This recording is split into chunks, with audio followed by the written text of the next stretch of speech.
and I spoke loud enough, or if I protested against colonial masters, that was my dream for this land. Blessed with a woman who had been my friend, for my guide, to be called the father of the nation. Even though many of you, important for all of us, as I am going out, making my way out, I had the privilege of serving people of Papua New Guinea. To the people of Papua New Guinea. Grand Chief Sir Michael Somare.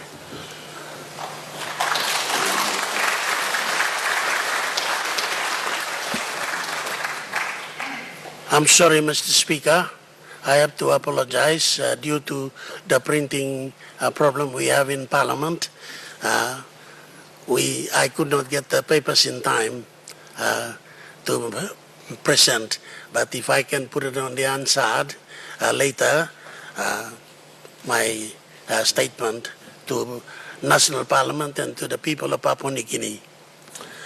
And therefore, I'll now start with my statement. All I want to say is that it has been a great privilege for someone like me to be able to stand up in a distinguished foyer like this Parliament. And it's distinguished when I say this. It was in this very Parliament when we adopted the Constitution of Papua New Guinea was adopted. By that I mean that it was through this process of parliamentary system we adopt the Constitution of Papua New Guinea. And it is very important for all of us. As I am going out, making my way out, I had the privilege of serving people of Papua New Guinea as a member for ECP with all parliaments since they elected me in 1968. I have not missed one.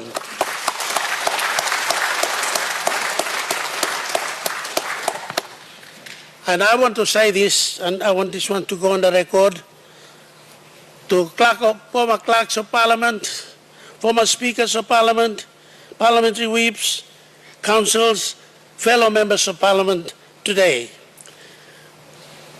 and parliamentary staff, the beloved Papua New Guinea, here in our Parliament and elsewhere in our land and overseas. Today, I stand here as an optimistic Papua New Guinean, proud of many accomplishments as a nation. We progress through many waves and changes in the world. We survived our own bad decisions. We have united at times when the world thought it was not possible to do so. We must be thankful, and we must always count our blessings. In my lifetime, I witnessed the end of World War II in 1942. I was only 6 years old. I remember being taught Japanese in a school run by old Captain Shibata in my own village.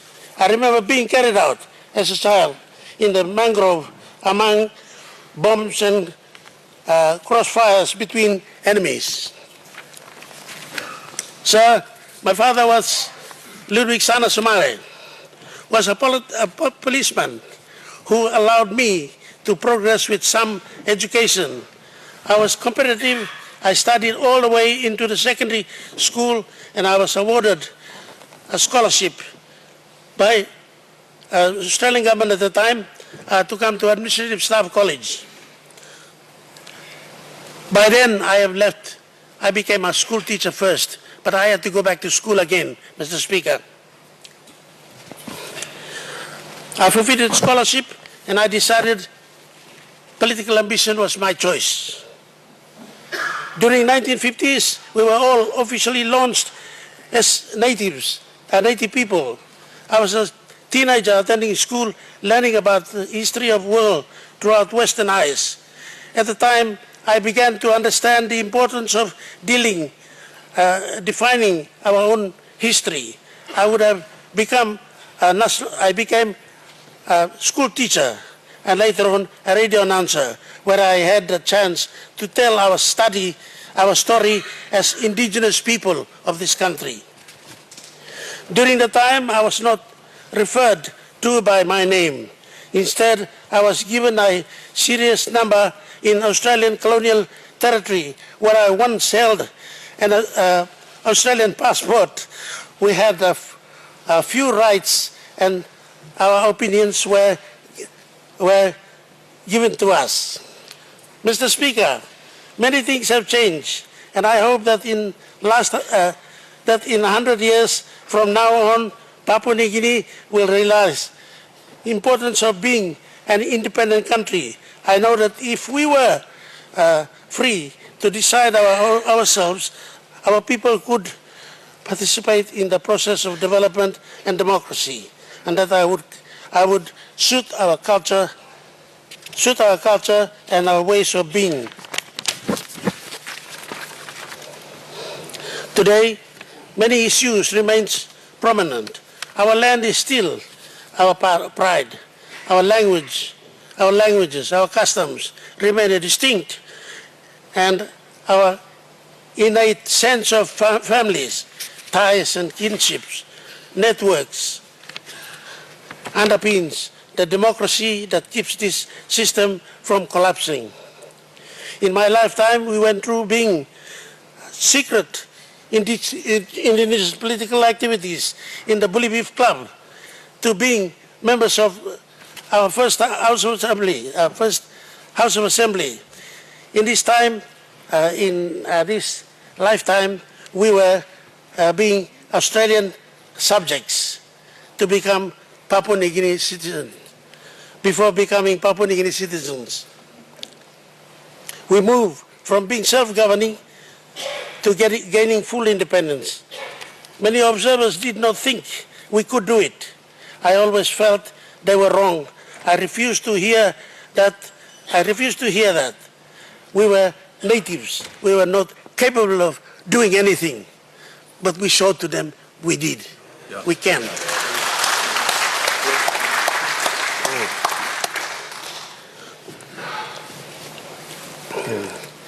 We moved from being self-governing Papua New Guinea to gaining full independence. Many observers did not think we could do it. As I said to you, I always felt they were wrong. I refused to hear that we were the natives who were not capable of being ready. But in my heart, we are always ready. Papua New Guineans are very capable people. I still believe that. I was not one to be fearful. I was not good at telling lies to my people, and nor could I lie to colonizers. So I was always in trouble, sir. Because Solito, I'm cheeky man, a big-head man, and no one wants to listen to me. I went to my old school, Dragahafen. That's where I learned the tricks.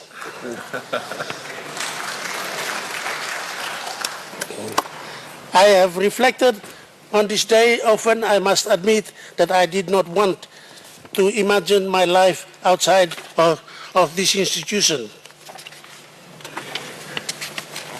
Mr. Speaker, there are many things I want to say, but in the interest of time, I will only allow a few words, as it is not for me to say goodbye to you all. I choose a life of challenges. I choose a life of challenges and service to my people. I have always respected the true meaning of public service. So I leave my professional career that way. I started as a teacher, and later on I became an information officer. I was lucky enough to be radio broadcaster, and they gave me the platform to convince a territory that we must become a country, not dependent country, but self-governing country. I've had my share of political activism. I have always had my share of great power and great responsibility. I did not know that today would feel like to say my last farewell to all this mighty house and this institution that I help with my colleagues gone. We help to build this institution and this house that deliver on these many promises we had for our people even over the years. From 1984, when we moved to this Parliament House, that was part of a gift of Australian government. We had also moved into an era of change where we would decide for ourselves and the future of this country. We experienced political instability and sometimes turmoil. I've had my share of political challenges and the turmoils, and I benefited from a concentration of political support. I'm grateful, and I feel blessed. Thank you, Mr. Speaker.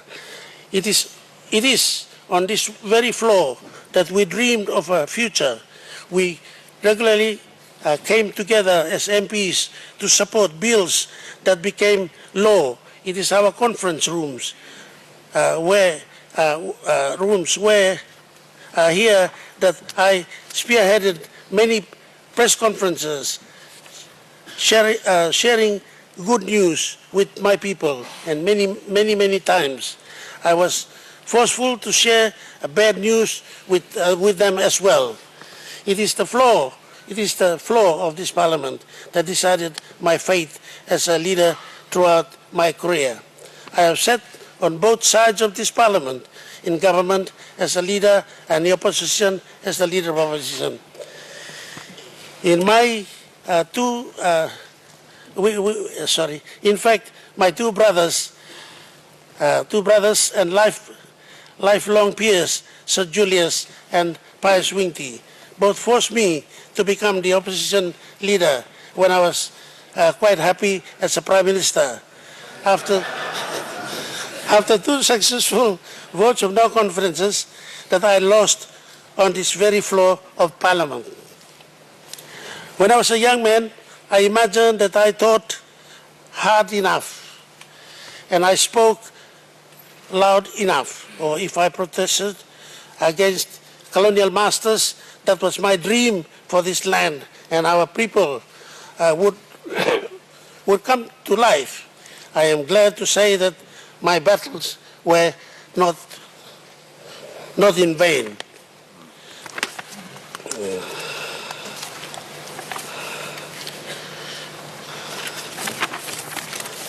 Sir, we once prospered with proceeds from agriculture. Then we managed to benefit from proceeds from our mineral riches. But all this time we propose to become, because we work together. We believe in our individuality, we yet practice national unity, and I'm proud to be called the father of the nation. Even though many of you refer to me as young fella, I walk assisted by walking stick at these long parliamentary halls, and I used to be able to walk briskly around no longer have the same appeal as before.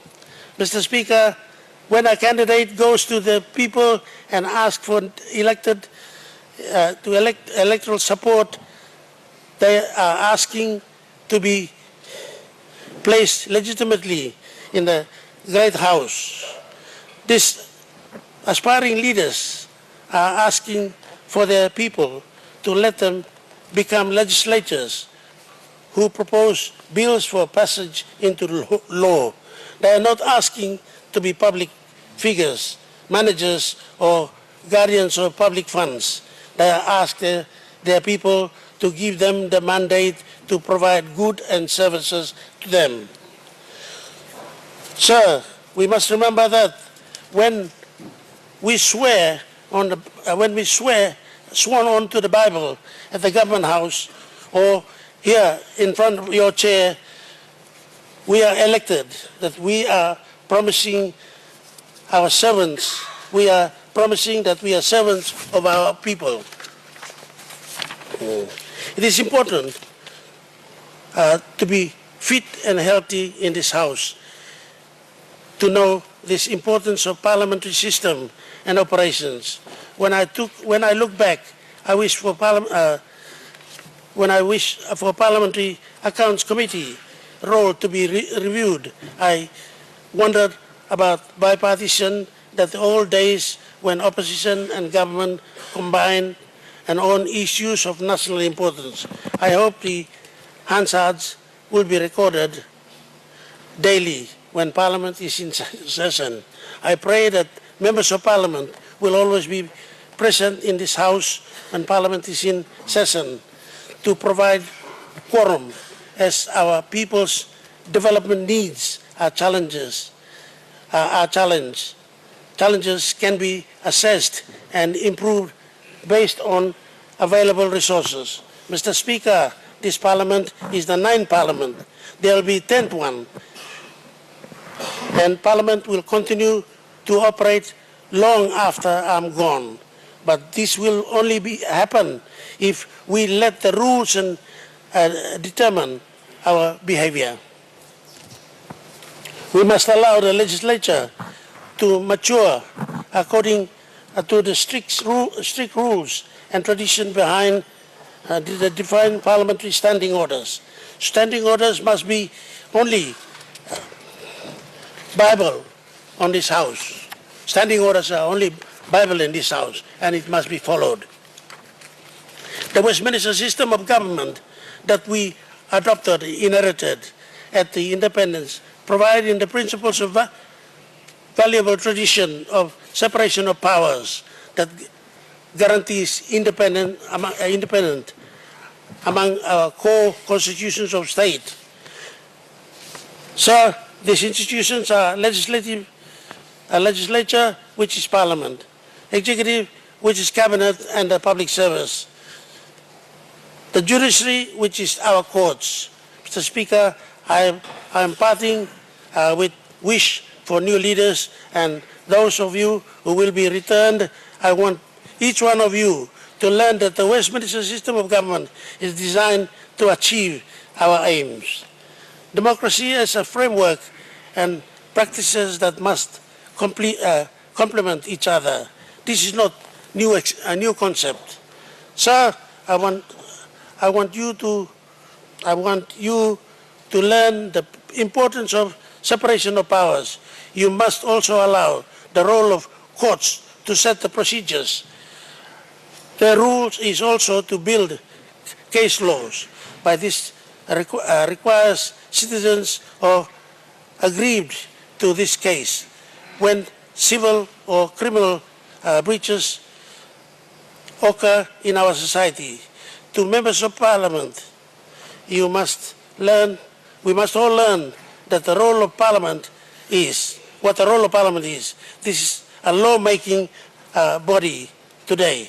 We also enact laws here.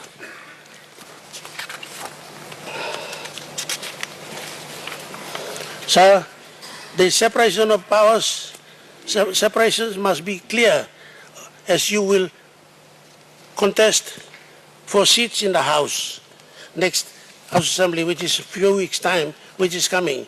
Once you are here, you will not have a handbook to guide your plans or your property priorities. It is up to you to learn the rules and respect them throughout your parliamentary term in Parliament.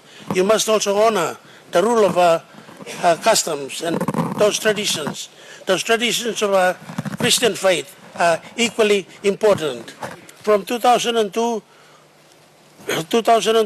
when economists and technocrats, experts modeled our economy on the benefits that could be derived from our people, we trusted that the system would process our intentions through the various policies and legislative frameworks that we have commissioned.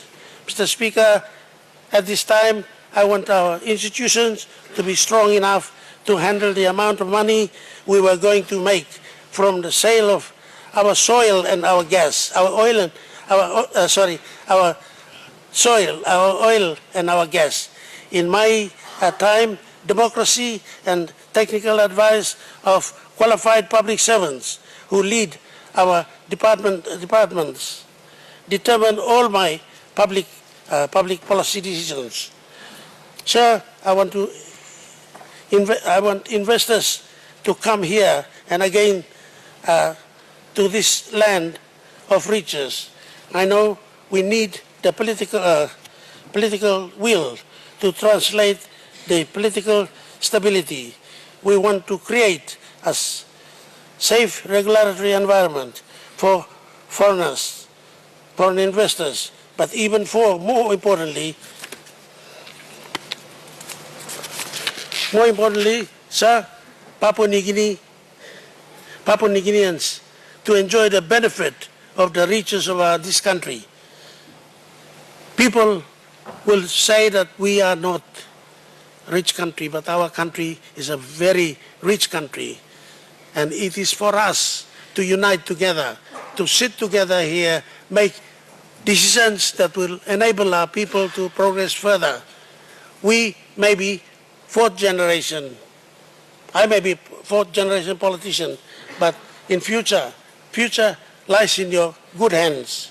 In the event in the years between 2002 to 2011, we worked hard to bring the budget to surplus. We ensured that the foreign reserves were topped up as we made sure that earnings and imports were balanced with the need to keep our currency and exchange rate beyond realistic, so that the cost of living proceeds would not exceed the ability of Papua New Guinean families to live with dignity. Policies are a way of future of Papua New Guinea. We must rely on the rules and we must always work to improve them. Our political party system requires reform so that our party reflects the challenges and needs of our people. Political parties must plan the priorities, the needs of our people, Papua New Guineans. First is their priority.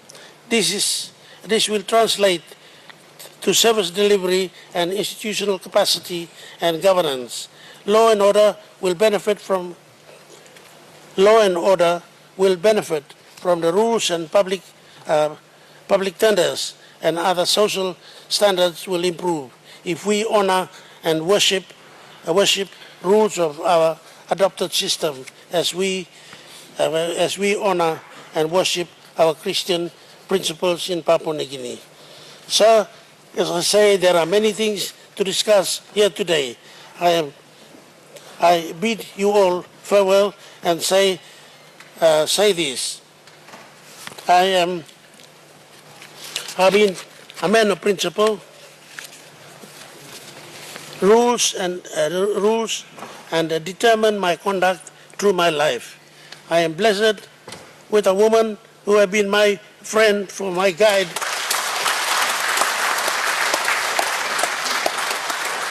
and my guide since we were both young together. We have 6 children who trust in us because we believe that trust be respecting them as they were growing up. We have grandchildren who we think of when we make private and public decisions. I hope Papua New Guineans will find their own way to live and trust and care for their families, family units. I trust that to do that my whole life, I think my family can be very proud of. To this generation of Papua New Guineans, that belief is me. I thank you all for your love and affection, for your care and protection in my lifetime. I gave my best years in this country, and I gave my best years in this country, and I serve as a politician. And I hope you will each find the grace to continue our dream of our great nation, Papua New Guinea. Thank you, Mr. Speaker.